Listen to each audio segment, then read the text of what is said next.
This podcast is brought to you by Primary Intelligence, a corporate visions company. Through our platform TruVoice, we're bringing you automated win, loss, and no decision analysis at scale so you can find and fix seller blind spots in near real time. With automated customer feedback from every opportunity, you'll uncover what buyers truly care about when purchasing, what your competitors are doing to adapt, and how the experience with your sales reps impact win rates. With this new insight, your sellers automatically receive the right science-backed sales training from Corporate Visions based on their individual strengths and weaknesses. It's time to get more from your win-loss analysis. TruVoice moves you from just-in-case to just-in-time coaching and training. Visit us at www.truvoice.io and start winning more today.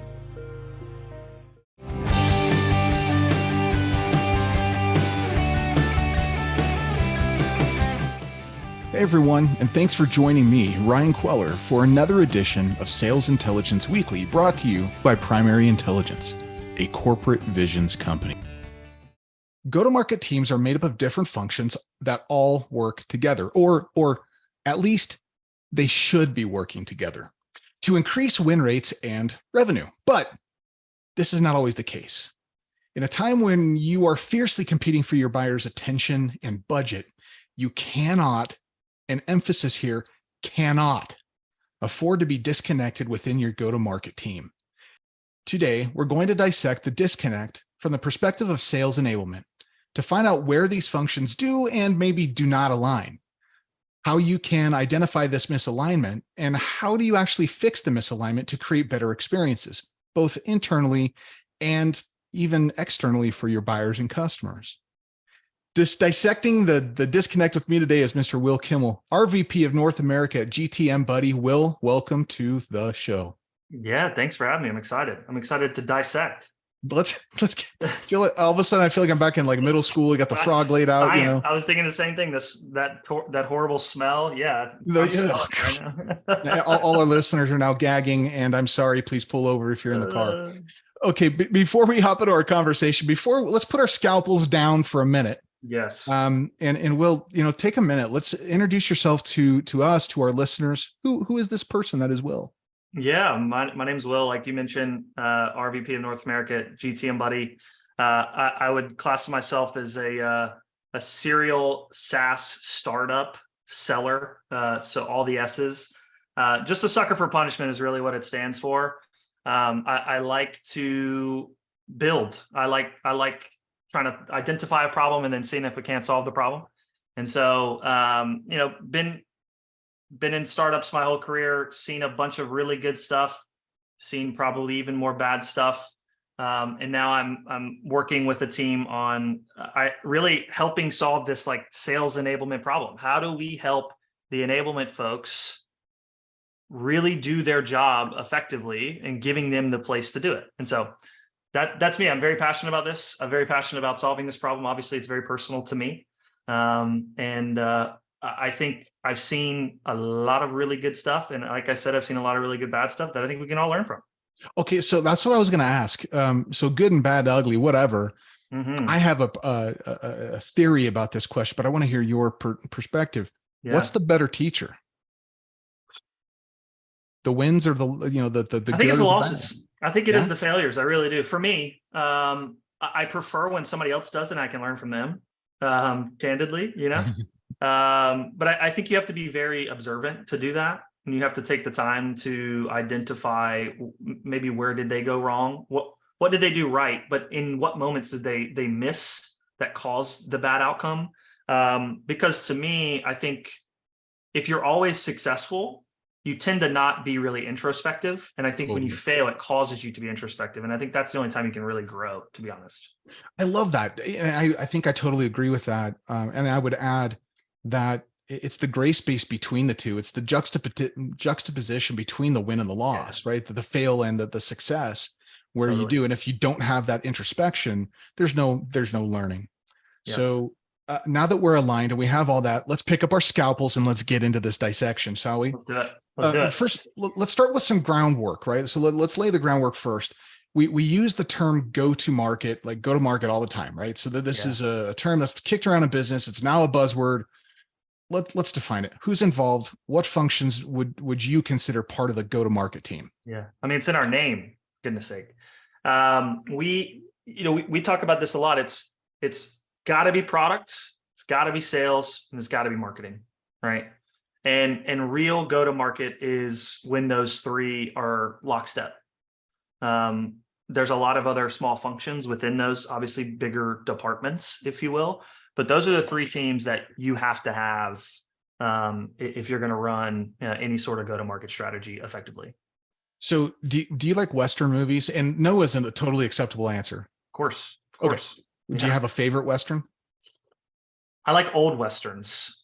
Big John Wayne fan, actually. Okay. My grandfather had John Wayne pictures hanging over his bed when I was a kid. So I grew up, the Earl was the guy, and so, or the Duke. The Duke. And so he was once an Earl. He graduated into a Duke. Yeah, he did. He graduated. Yeah.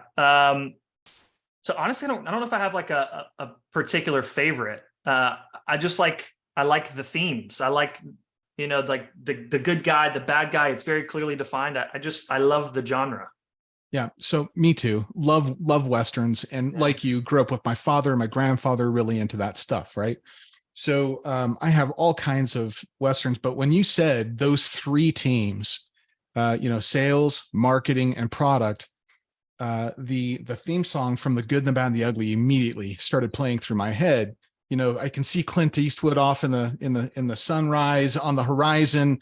Yeah. He's got his poncho on. He's got that really thin cigar. He's riding with his eyes squinting, and it's playing off in the background, wah, wah, wah. And everybody's just kind of pointing at each other like, okay, who's going to attack first? So this is that disconnect I think that we're going to get to. So let's get there. What have you seen within go-to-market teams, these three areas, and how are they functioning or maybe not functioning? I don't know. Yeah, I'll tell you what I've seen is that they don't really talk about themselves as a team. It's interesting. The three teams I just named tend to be very clearly defined separately. You don't find a lot of organizations. There's a newer evolution where there is the head of go-to-market function. That's a newer function. And in theory, that person should be managing sales, marketing, product marketing, and product, right? In kind of a succinct way. But what I find is that even if there is a head of go-to-market, those three functions still will work very separately and independently from one another. And that's where the disconnect begins. It's the lack of communication. It's the lack of understanding and transparency. You have product marketing working on their own initiatives. You have product who is getting secondhand feedback from the sales reps, and they're going, okay, well, I guess we'll just build the products to meet that need for this one client, which is a very bad strategy. And then you have sales who's going, I'm just trying to close the next deal. So they all kind of have this conflicting agenda. And I also think it has a lot to do with who do they report to? If there isn't a head of go-to-market, which isn't common practice yet, not all companies, most companies do not have a head of go-to-market. Usually have a CRO and a CMO and then CPO potentially, or CTO, whoever that product team rolls up to. Those are three entirely different functions, entirely different C-suites. So how do they speak to one another? How are they managing the expectations with one another, right? Marketing is being driven by marketing initiatives. CRO is driving the enablement initiatives.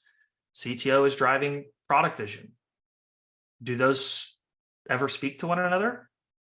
Unfortunately, I don't see that they do often enough. At least in maybe a cohesive, productive, customer-centric manner. And I want to hear more. So why aren't they? I have several follow-up questions here, but first of all, you started to go down this path around initiatives and then being owned by their verticals, but why aren't they talking to each other? Yeah, I don't know. I try to identify this on a daily basis because what I find is the most impactful enablement programs have each of those stakeholders involved. And unfortunately, they don't typically involve one another. And so what I've seen and what I think happens, this is total speculation, but this is I've spoken to some other people about this and just said, what do you think? A lot of them agree. Small organizations will hire product marketing before they hire an enablement function. It's pretty consistent. So product marketing comes in and they own product messaging. They own any product launches. They usually own competitive intel, persona intel. They do a lot of enablement work, They spend a lot of time with the sales reps in those early days identifying where do we fit in the market, who is our ICP, how do we message and brand to those people. They do a lot of that groundwork. 6 months later, as the organization builds and grows and as the sales team gets bigger, you tend to find enablement will then start to get brought in as a strategic function. There ends up being this conflict. It's almost like, not intentionally by enablement, they end up stepping on product marketing's toes in a lot of places. And I think they find it difficult to find the common ground. And I think that's where the struggle really, really starts. Enablement is coming in after product marketing has laid the groundwork and going, okay, now this is my shot. This is what I'm going to do. And they end up doing some of the same functions, but separately and almost in conflict. That's where I've seen a lot of the disconnect. It's Crazy. sorry to interrupt. Please keep going. Crazy. But I see this. I've seen this in so many organizations. So I love this. Keep going. I was talking to someone in enablement yesterday. She was recently hired. And I asked her, okay, who has been running your enablement? They have about, let's call it 35 reps, sales reps. I said, who's been running the enablement programs today? Like, who's been onboarding these reps? Who's been coaching these reps? You've gotten to this point. Somebody's had to help. And she said, product marketing has owned it entirely. That product marketer rolls up to CMO. Okay. I said, okay, great. So what were you brought in to do? And she said, well, I was brought in to build out a formal enablement program. So onboarding, building out kind of the tech stack for sales reps with a little bit more precision, helping with like cold call coaching, more that like traditional training and coaching, and then also helping to deliver the content to the reps. I said, okay, so in this program, are you bringing along product marketing? And she said, no. And I was really confused. Why? Why not? And she said, well, product marketing just doesn't really want to be involved. I've talked to them and they said, just let us know. We'll send you the content. You can manage it, but this is your program now, kind of deal. I don't know if it's a point of pride. I don't know if it's, again, like this feeling of getting your toes stepped on, where it's like, I've been doing that for so long, and now you brought this person in to do my job. What am I supposed to do now? I feel like maybe in some scenarios, product marketing feels that way sometimes. Yeah. But I will tell you this, the programs that I've seen that are the most effective from an enablement and go-to-market strategy are the ones where enablement and product marketing are speaking regularly, where they've identified their roles. They've sat down and they said, okay, this is what we're going to do. This is what we're going to do. And we're going to meet regularly to make sure that these two things come together. And most importantly, that our consumers, the sellers, have access to it clearly. So wisdom here is starting with definitions. You can't really go anywhere unless things are defined clearly.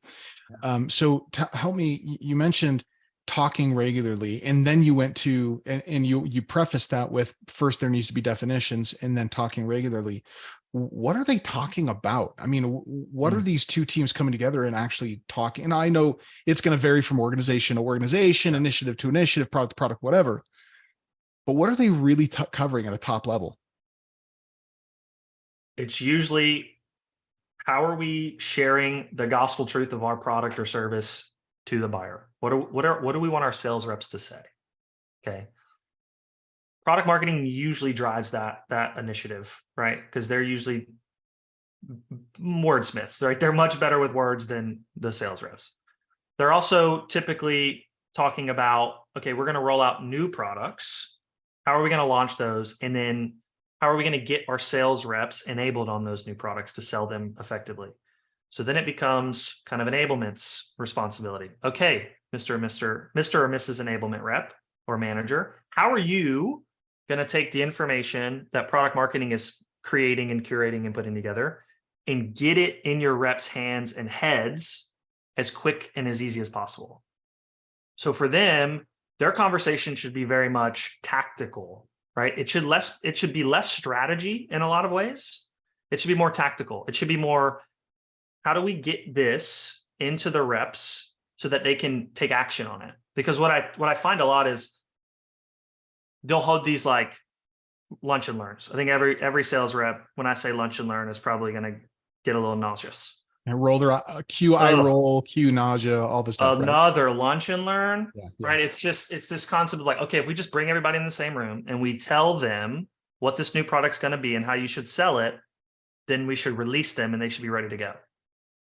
Nope, they didn't Doesn't listen. work. They didn't listen. The reps are like, oh, free lunch, cool, that sounds good. All right, back to business. Right? They didn't listen to you, and so you have to identify, where are our reps at currently? Where are their gaps and where are they at? And how can we meet them there? So that's enablement's function, is to identify those gaps and figure out where we can meet them. And then enablement's function is to provide the messaging and the product strategy or pricing and packaging or competitive intel or whatever that kind of meaningful copy or message is, to bring it to enablement to say, all right, put it here, put it here, put it here, put it everywhere you can, and let's continue to reinforce it over and over and over again. Yeah. So coming back to the top level question about the disconnect, does this start at the top, or where does this start inside the organization? You're talking about frontline folks, frontline sales enablement, or PMMs, or whatever their function is. They're talking, but where in the organization should own the alignment? Like I said, I think typically product marketing rolls up to either product or marketing, right? So CMO or CPO. It's usually CMO, right? Product marketing is usually under CMO. Enablement more and more is under revenue, so CRO. I think it has to start there. I think it has to start CMO, CRO, getting on the same page. Our CRO tends to be thinking holistically, but more bottom funnel, typically, right? Yeah, because that's where the money is, right? Yeah. CMO, where are they thinking? They're usually thinking top of funnel, right? And so I think there has to be, look, they can't just always talk about this and only this, right? They have so many other responsibilities that they have to take care of and be aligned on. But there needs to be space set aside to discuss, look, how can we make sure that my team is supporting your team and vice versa?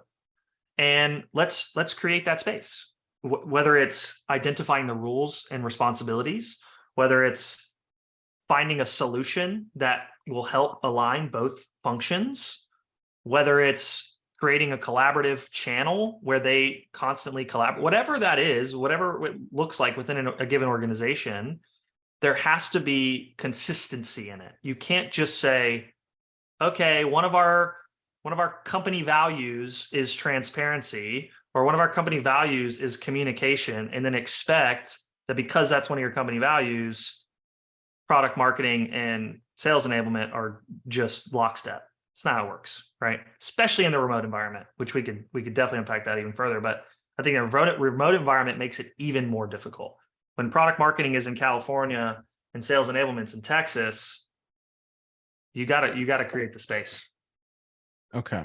So there's a level, am I hearing you right when you say there's a level of myopia that is counterproductive at the C level, when they're too focused on their specific area? Use the funnel as a visual aid for all of our listeners. Yeah. And if the CRO is too focused and only focused on the bottom of the funnel, CMO is only focused on the top of the funnel. We create sharks and jets. We create Alabama and Auburn, because I know or Auburn and Georgia. Let's say Alabama or Auburn, Georgia. There it is better, right? Yeah. It creates that friction, that diametrically opposition. So what's the answer? What advice would we give? And I know we're jumping to the end of things. Yeah. But what's the advice that we should give to our C's to help them create the connection so that the fissure, the fracture doesn't permeate and tear the teams apart the further they go south? Yeah, unfortunately, I haven't figured it out. I really haven't. I thought about this coming into this session, and I have seen it done in so many different ways that I don't know if there's a universal truth or universal answer. I think it really is so dependent on the personnel and the organization. And again, is it remote or not? And I think there's a bunch of factors. How big is the sales org? What kind of products are you selling? I think that all matters as well. I think the advice though is you have to create the space first for product marketing or whoever owns content. Let's call it content marketing and enablement to meet. It has to be weekly, at least has to be weekly, because it really is that important. It doesn't seem that important unless you're a sales rep, because your frontline reps are going, okay, I'm getting all this training, but where's the support for the training, right? I went to this seminar and I remember 10% of what we talked about in that seminar. And now I'm about to jump on this cold call and I don't really remember what to say. We talked about it. I don't really remember how to position this thing, or the competitive intel. They just mentioned this competitor, but can't remember what landmines I should lay because it's buried in a sales deck somewhere that I saw in onboarding, right? So it's actually very important. It's critically important, but most people who aren't on the front lines don't see it, right? It's not blatant because there's content in the library. It's fine. It's there. No, it's not. And so the space first has to be dedicated, and you have to involve salespeople. I think your audience has to have a voice in what you're saying in these meetings. Okay, go. I want you to talk about why you got to include the salespeople. And I want to put the cousin here, the customer experience people as well. I want you to layer in those two teams for me. Why is that paramount that they're included in all this? Because they know what they need, right? And it's not that you want to create content for the loudest voice in the room. That's actually the opposite of what you want to do, right? You want to identify what across the board is working, what isn't working from a content standpoint, or from an enablement standpoint, what is, what isn't. And then let's double down on the efforts that are. Okay. And the only way to do that is to have the people who are consuming that enablement or that content, have them in the room to tell you what's working or not. You also have to have systems in place to identify what are our buyers engaging with, or what are our customers as a CS? What are our customers looking for, right? And how do I give them more of that, right? And the only way to do that is to have those consumers in the room and to have a system in place to actually measure, right? If you have sales reps just ad hoc sharing content that they're creating on their G drive, their own personal G drive, which by the way happens a lot. Because, no, say it ain't so, Will. Yeah, come right? on, man. Come on. Because they don't want to go looking for stuff, right? If it takes them more than 5 minutes to go find something, they're just going to assume it doesn't exist. Oh, that's generous. 5 minutes. That's generous. It is generous. Yeah. I've been that person. Yeah. So they'll either create it or they'll just use the same thing that they've had on their hard drive for the last 5 years, even though it's 5 years dated. And so if you were to just wait for a sales rep to raise their hand, you're just going to get kind of a lousy one-off reason to build an asset. But if you create a space where product marketing and enablement are sitting in a room listening, not sitting in a room talking, listen. And you say, okay, what do you need? What have you been using? What has been working? What have you been using that isn't working? CS reps, what content are our customers asking for, right? We roll out this new product, this new feature set. Do you feel enabled enough to upsell them? If not, what do you need to help? That's where the conversation should start, right? It's not, hey, we'll ask for this case study on healthcare, so let's just build it because we don't know what else to build. That also happens a lot. And so that's where a lot of the disconnect comes into play too, because you aren't involving your sales team and you're just, ad hoc building stuff for the loudest voice in the room. And then it becomes one after another. We talk about this a lot. It's like random acts of enablement, right? Okay, pause. Okay, hold on. You need to coin this term, and you need a nickel every time anybody says it. Random acts of enablement. Yeah. That's awesome. What it is. Fantastic. That's what it is. Yeah, it totally is. Yeah. And it's not scalable. It's not helpful. It does nothing for the sales rep because that asset or resource may be used one time and then never used again. And nobody knows if it worked or not. And product marketing is going, well, we built it. And enablement's going, well, we delivered it. And sales reps going, well, I don't need that. I need something totally different. So they have to be all together. All together. All together, the team. Then I want to layer in one more group or cohort as part of this. Where does the voice of the customer fit in all of this? I mean, you're talking about needs of the salespeople. Where does the voice of the customer fit in all this mess? Yeah, I think it's front and center. Let's put it this way: if your sales org isn't buyer centric, then you should probably change that, right? So if your seller's voice doesn't sound like your customers, then your salespeople are probably not doing a good job. Okay, so that's baseline, right? I think enablement is moving to buyer enablement in a lot of ways as well. I talk about this a lot in my own kind of personal content. Buyers are now the sellers in so many organizations because they now own the control of the sales process. The buyer does. They have so much more information than they've ever had. There's also so many more stakeholders involved in a decision. There's layers and layers and layers. And rarely does a salesperson get the opportunity to speak directly to the deal signer and decision maker in one fatal swoop. Doesn't happen, right? So you have to enable your buyer, right? And so really a additional responsibility of enablement is that buyer enablement, right? And a part of that is enabling your sales reps to deliver that content to the buyer in a meaningful way, in an easy way to consume, and then in a way that they can turn around and sell internally. All right. And so in really any way you cut it up, buyers are the main reason enablement and product marketing are in your business, right? Your messaging is for them so that they can turn around and resell. It has to be easy to consume, it has to be easy to turn around and again resell internally. And your sales organization has to buy into that premise and make everything so consumable for the buyer that you're not overstepping or overreaching. You're really being helpful more than anything else. And I think that's very important. Okay. So I'm totally tracking here, 100% aligned.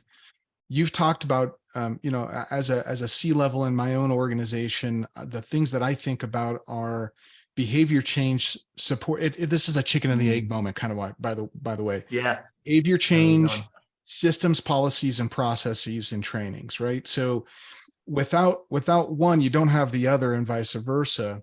And often they're running in conjunction with each other. But what I'm hearing you say gives me a little bit of PTSD from previous organizations I've worked in. And that is where the sales training happens and the behaviors are yay, and then they leave and then they're okay, I'm back to my G drive, as you said, doing the things I've always done. Yeah.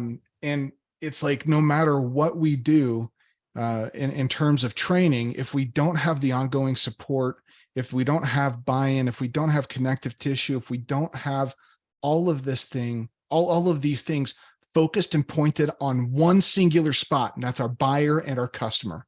Yep. If this is not all totally and 100% focused on them, if we're infighting, if internally we have friction, it's going to explode in front of the customer. Yep. So am I kind of tracking what you're talking about here? 100%. Okay. 100%. So I want to go a little bit deeper and specifically about PMM and sales enablement, because this is the way that you brought this to the front was brilliant, was genius, and totally tangible and palpable for any of our listeners. So in your experience, you mentioned some of the priorities that might be competing. We've talked about what they might not be doing. What does good look like for these two? Let's get to that. What does good look like for product marketing and sales enablement working together? Yeah. For me, it's this like theme of transparency. I think I can't overstate that. You said something interesting, this like connective tissue. They have to have that together. There has to be this kind of lockstep. And so what I've seen is when you roll out, let's say, a new enablement program. Okay, you come in, say you're a new enabler. This is very timely because there's a lot of enablers that are stepping into new roles because of kind of, you know, the economic climate and a lot of rifts. And so enablers are stepping into new roles. You're stepping into this new role and you're being asked, okay, you have to build out a strategic priority in enablement. What are you going to do? Most of them will say, okay, well, I want to help reduce ramp time. Okay. And I want to help the current reps we have close more business. Okay. How do you do that? Right? Training, coaching, and content. Right? Well, where does the content come from? Usually from product marketing. Right? And so when you start to think about these things holistically, you have to think about a system or a process that can not only identify where your content gaps are, right, but can also deliver the content where the reps are. I think this is a critical piece in all things enablement and PMM. If you guys have already identified where our content gaps are, where our training gaps are, and you're now in lockstep ready to build it, you now have to meet the reps where they are. If you ask a rep to leave their workflow to come get some training, not going to work. It's not going to work. You have to figure out a way, which no plug on GTM Buddy, but this is why we built GTM Buddy. Absolutely a plug on G. I mean, come on. Come on. This is why we built the system. You have to be able to bring that contextual information that rep needs in that moment to where they're at in that moment. Because the moment they leave that workspace, they've now shifted gears. And so what reps don't want to do is shift gears. That's why they keep using the asset on their hard drive, because they are solely focused on this deal in this moment, or solely focused on this call in this moment. And so you need to meet them there, because otherwise asking them to leave to go get some enablement, it's not going to work. So what I'm seeing that is working, to answer your question directly, is product marketing and enablement have identified where our content gaps are, where our training gaps are, and they're working as a collective unit on building the right resources and content and training and coaching and all those things for those gaps, and then delivering those to the reps in their workflows. So, you know, right before I jump on a call, what's the information I need to know before this call? What's the competitive intel I need to know? What's the persona intel I need to know? What's the product related information I need to know based on what I'm selling? All of that stuff is critical. But if I have to go somewhere to find it before that call, I'm just not going to do it. And so that's usually where a lot of the disconnect, if you will, between enablement and sales happens. It's in the delivery part of it. You can have the best enablement program in the world, but if you're requiring your reps to meet you there and not meet them where they are, it's probably going to fail. So in the consulting days that I used to play in, that we were talking about prior to this call, there were two types of gaps that we would identify, not only, but these two specific types that apply here. And that's the knowing gap and the doing gap. And what you've just talked about is, look, people, there's a lot of knowing gap, but really what we got here is an execution gap, a doing gap. Yep. So if we could have the best plan in the world, if we can't make it happen and easy, I've heard you use the word easy now several times. We can't make it easy for the sales rep and also for the customer, the impact is going to be net zero, possibly net negative. 100%. Well, think about it. How many responsibilities does a sales rep have? A lot. More than they ever have, right? Yeah. More than they ever have. And then think about a buyer. We always forget, salespeople forget this. When you're going and trying to sell to a buyer, their job is not to buy your product. They are taking time out of their job to evaluate your product, right?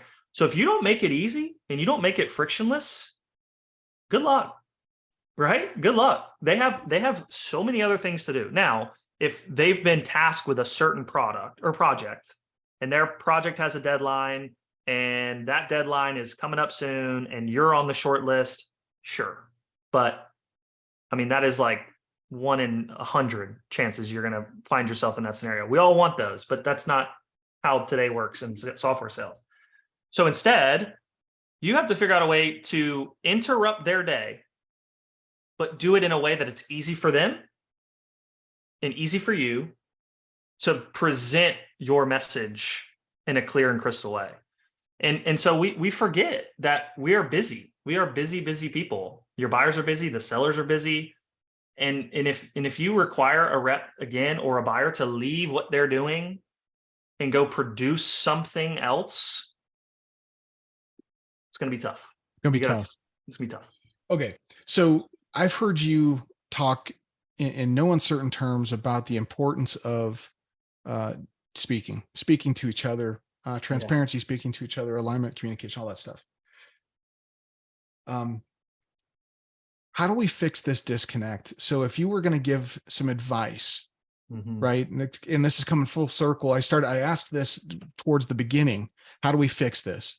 And I'm coming here full circle, and I'm asking it twice because this is hard. This isn't easy, right? There's no silver bullet, and it's not simple, right? So we're asking it twice to try and plant some seeds and give some thinking to our listeners. So from your perspective, what's another way that, how do we fix the disconnect? How do we lean into this? It may be into the execution side. I don't know. How do we fix the disconnect? Like you said, there's no silver bullet, but I think it has to be, we have to clearly define our responsibilities. We have to constantly communicate. I mean, I can't overstate that. I've said it a bunch of times, cannot overstate that.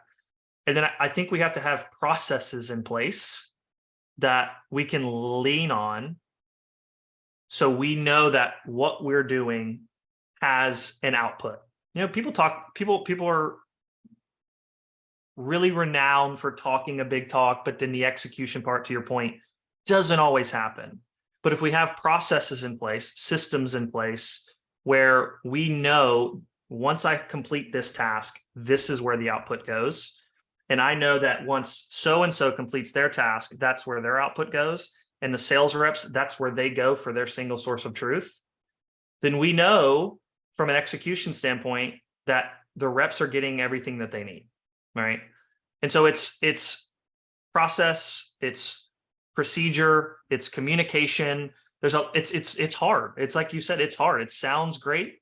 Everything I'm saying sounds great, but it is very difficult. There's a reason most companies I talk to struggle with this. There's always conflicting voices. There's always conflicting projects.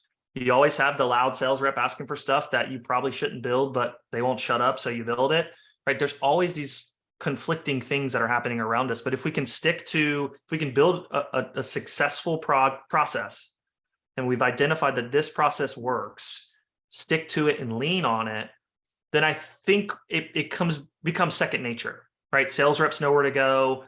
They're not thinking about it. It's showing up to them where they're already at.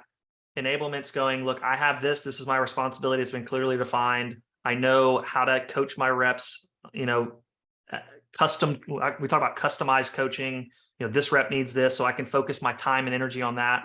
Product marketing is focused on the messaging and the product positioning and constantly evolving competitive intel.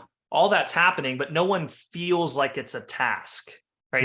It's second nature because this is our process and it works for us.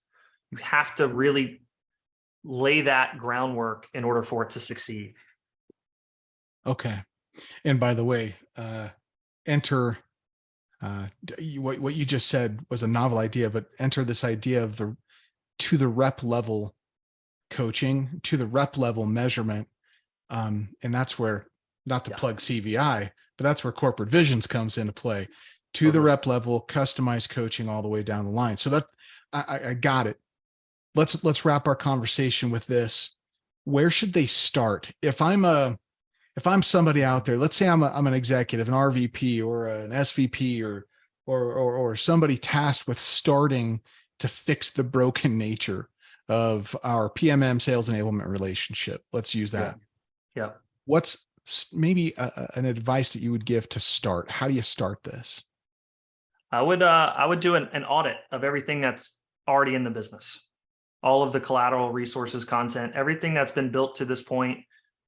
I would audit it. I would do a full audit. Is this the best version of what our reps need for this product, or for this, enablement program, or for our onboarding practice? Start with an audit. Identify, you're going to find a lot of fatty content that you don't want, right? Or there's going to be stuff floating around on sales reps' hard drives that didn't even know existed.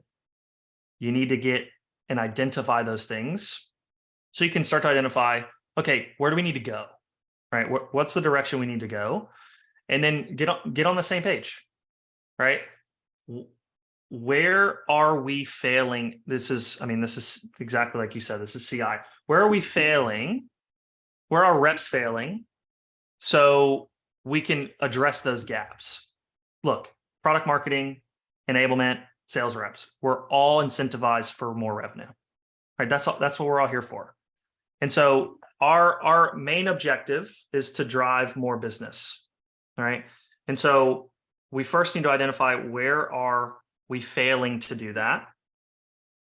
And the best place to start is what's already in the business. Now, you can't start creating new concepts until you know what's already there. And so I think that's square one. Get the people in a room and say, look, what do we have today? What does your enablement content look like today? Or what does our enablement content look like today? And let's start strategizing on where do we need to go. And then from there, it's I hate to say it, but it's systems.